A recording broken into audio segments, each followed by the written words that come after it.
Sir, என் பேர் ராம்குமார். உங்க கூட ஒரு 2 நிமிஷம் பேசலாமா? சொல்லுங்க சார். சார், என் பேர் ராம்குமார்.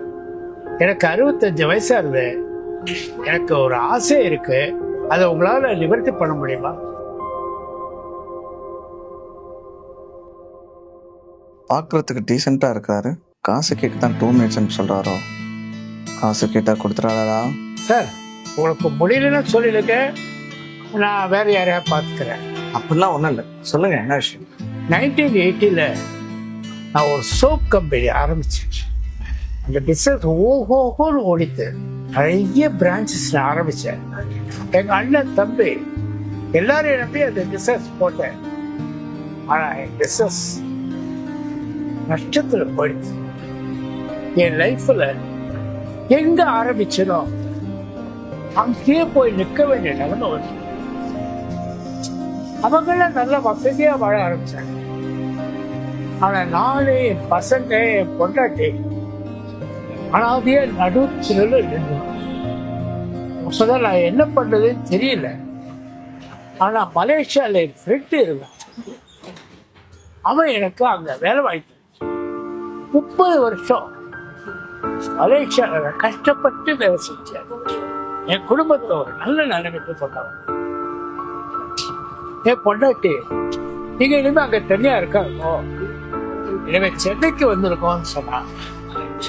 நானும் சென்னைக்கு வந்துட்டேன். என் பையன் இங்க நல்ல நிலைமை வந்தான்.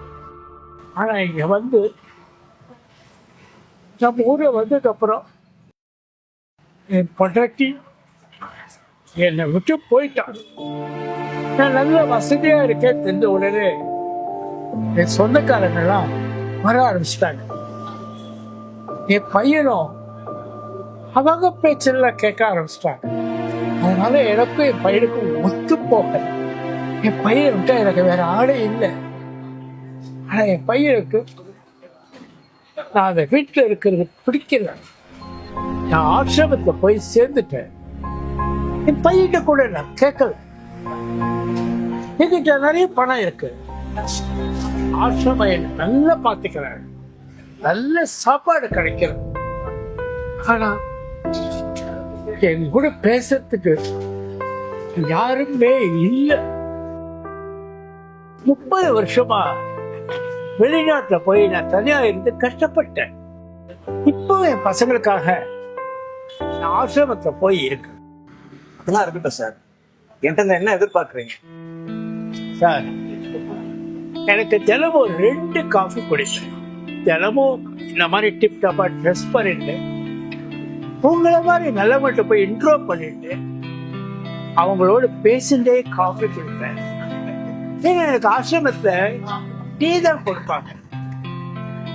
அந்த மாதிரி உங்களோட நான் வந்து சேர்ந்து பேசிட்டே காஃபி குடிக்கலாமா? சார் வாங்க சார், காஃபி குடிக்கலாம்.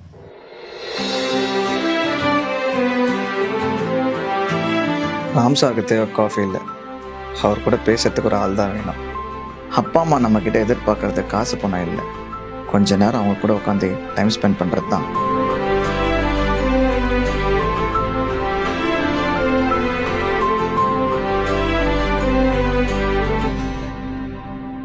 சார் காஃபி நல்லா இருந்தா சார்?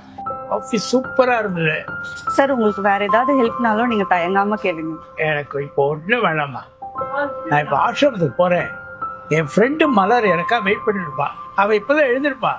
அவளுக்கு டீயும் பிஸ்கெட்டும் வாங்கி கொடுக்கணும். போயிட்டு வரேன். Thanks for coffee. தேங்க்யூ. பாய் பாய்.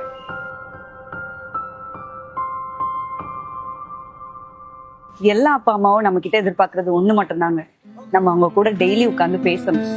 நம்மள நிறைய பேர் அதை பண்றதே இல்லை. அவங்களோட கடைசி காலத்துல அவங்கள பொறுப்பா பாத்துக்கிறது நம்மளுடைய பொறுப்பு இல்லையா? ஸோ ப்ளீஸ் தயவு செஞ்சு உங்க அப்பா அம்மா கூட டைம் ஸ்பெண்ட் பண்ணுங்க.